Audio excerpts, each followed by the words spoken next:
représenter les Girondins de Bordeaux. Je n'aurais jamais cru avoir cette opportunité.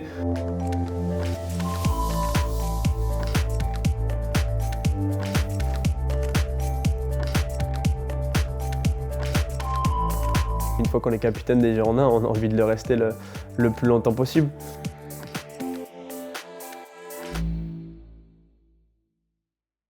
Depuis ton retour aux Girondins, tu es le capitaine de l'équipe.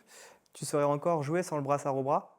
Oui, je pense parce que j'ai quand même moins eu le brassard dans ma carrière que je l'ai eu.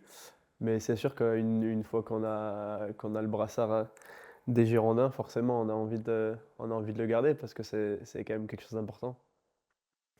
Avant de revenir à Bordeaux, tu as joué 7 ans en D2 anglaise à Brentford et au Queen's Park Rangers. Quelles sont les principales différences pour toi entre le capitaine à la française et le skipper en Angleterre? Je dirais que ça a été plus facile d'être capitaine à Bordeaux, dans le sens où j'étais le capitaine d'une équipe très jeune. Il n'y avait pas beaucoup de joueurs d'expérience. Il y en avait quelques-uns forcément, Vital, Dani, Fran Sergio, mais beaucoup de jeunes qui venaient de se lancer.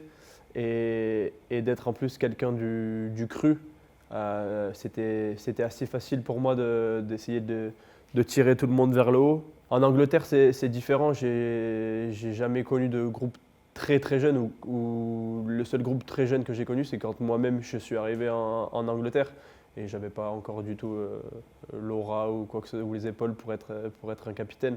Donc ça a été beaucoup avec des joueurs d'expérience, donc différents. En plus d'une autre langue, c'était différent, mais une très bonne expérience aussi qui m'a aidé à, à être capitaine plus facilement ici aussi. Dans l'effectif de Bordeaux, personne ne connaît mieux le club que toi, avec peut-être Vital Nsimba. En quoi est-ce un avantage dans ta fonction de capitaine?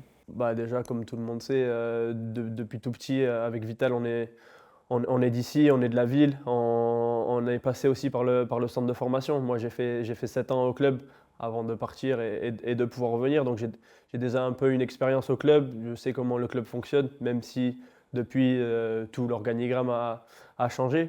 Et quand on repart sur une saison, un nouveau projet comme l'année dernière avec beaucoup de jeunes, c'est quand même plus facile de s'intégrer et d'amener tout le monde avec nous parce que on a peut-être ces 10% supplémentaires qui viennent naturellement parce que c'est notre club. Alors que quand vous êtes dans un autre club, quand vous n'avez pas d'attache, ces 10% supplémentaires, il faut aller les chercher parce qu'ils sont pas là naturellement. Donc c'est ça qui nous facilite un peu les choses. Tu parlais tout à l'heure un peu de la jeunesse de l'effectif à Bordeaux. Est-ce que tu estimes que le brassard, ça t'oblige à certaines choses vis-à-vis des jeunes du groupe? Oui, parce que c'est ce que je dis, d'être derrière eux et de les pousser parce qu'ils ont une chance incroyable de pouvoir jouer dans ce club. Moi, à mon époque, par exemple, il y avait des joueurs surclassés, etc., mais quasiment personne sortait chez les pros parce que c'était l'époque Ligue des Champions, etc., et c'était hyper dur de sortir. Là, on est dans une situation compliquée et ils ont cette chance. Je ne veux pas dire c'est servi sur un plateau parce que ils ont quand même du talent pour être là, mais ils ont une chance inouïe et ça peut être les héros de demain. C'est ce que j'essaie d'expliquer, de faire remonter le club. Tout le monde se rappelle de l'équipe en 94 qui est remontée. Donc nous aussi, on a tous ça à gagner et vraiment, j'insiste là-dessus parce que je pense qu'ils ne se rendent pas compte de l'exploit qu'ils peuvent créer en remontant le club en Ligue 1.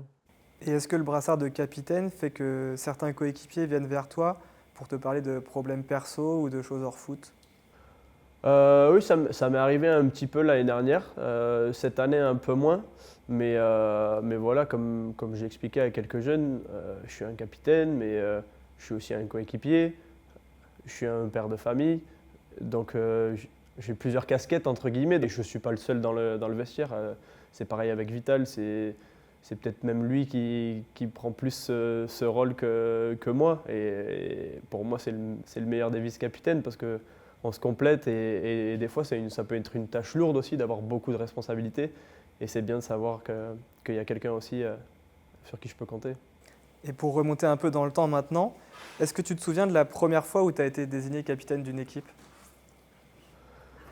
Euh, alors, quand je l'ai été à Brentford, c'était Dean Smith, le coach à l'époque. Et en fait, on tournait tous les matchs ou tous les deux matchs. En fait, c'est les joueurs eux-mêmes qui élisaient leur capitaine pour le match. Et on n'avait pas le droit d'élire deux fois le même capitaine. Et à Queen's Park, j'étais vice-capitaine en fait.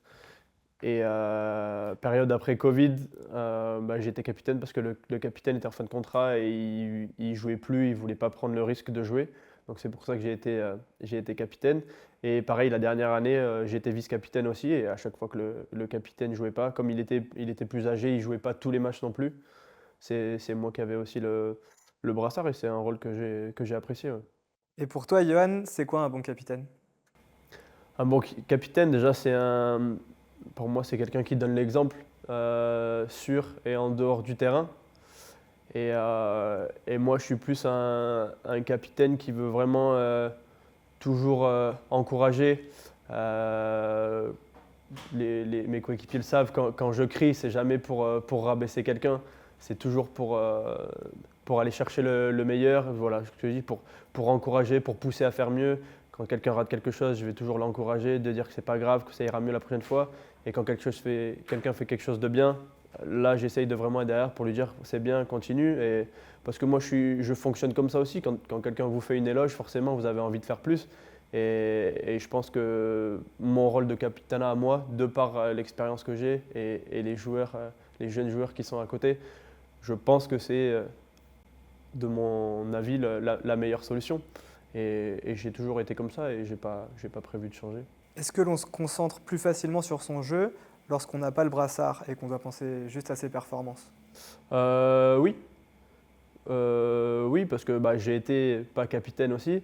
Et c'est vrai qu'en tant que capitaine, bah, voilà, je me concentre sur mon rôle principalement, sur ma prestation. Mais c'est vrai que ça englobe beaucoup de choses.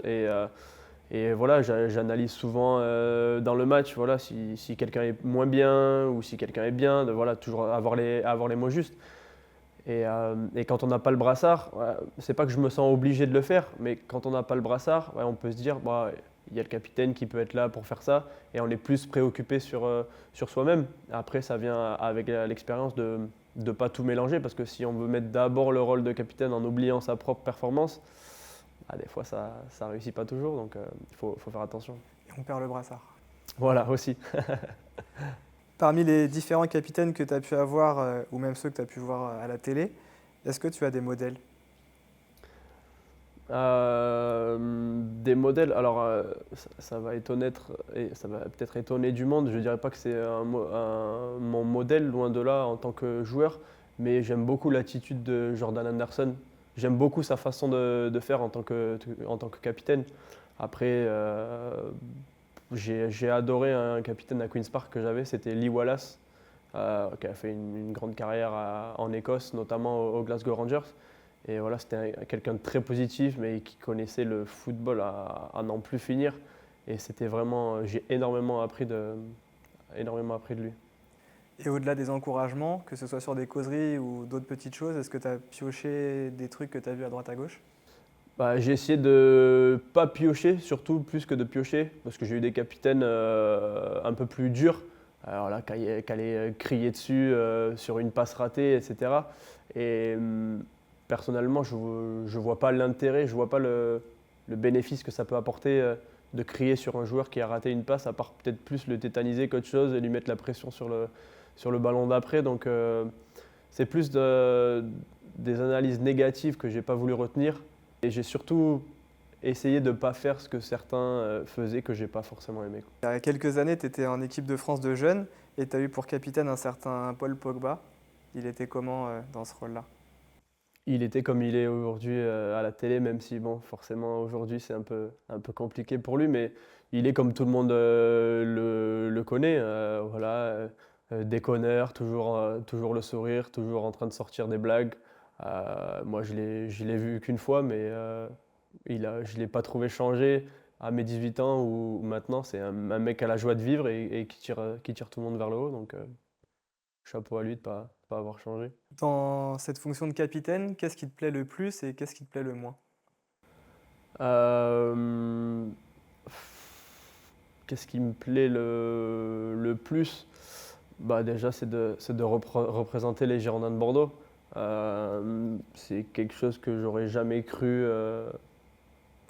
avoir cette opportunité, encore moins quand je suis parti des Girondins. Et pour moi, c'est une chance incroyable et je me dois de donner l'exemple. Et je sais la chance que j'ai d'être capitaine. C'est pour ça que j'ai dit, une fois qu'on est capitaine des Girondins, on a envie de le rester le plus longtemps possible. J'ai pas vraiment de côté négatif. Non, bah, des fois, voilà, quand on perd des matchs, bah, c'est souvent le capitaine qu'on envoie au front. Dans l'agressivité, on n'a pas existé. Et il n'y a rien à dire aujourd'hui. Si on joue comme ça, on peut rien espérer. J'ai honte aujourd'hui de notre prestation. Mais ça fait partie des responsabilités du rôle. Et voilà, quand on est nommé capitaine, on ne prend pas que le positif du rôle, il faut tout prendre. Mais pour moi, sur 100%, il y a 98% de positif.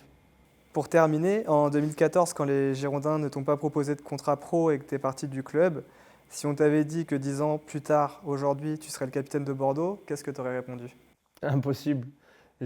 Impossible parce que bah déjà, on ne pouvait pas prédire la chute du club, de passer de Ligue des Champions à la descente en Ligue 2 en 10 ans.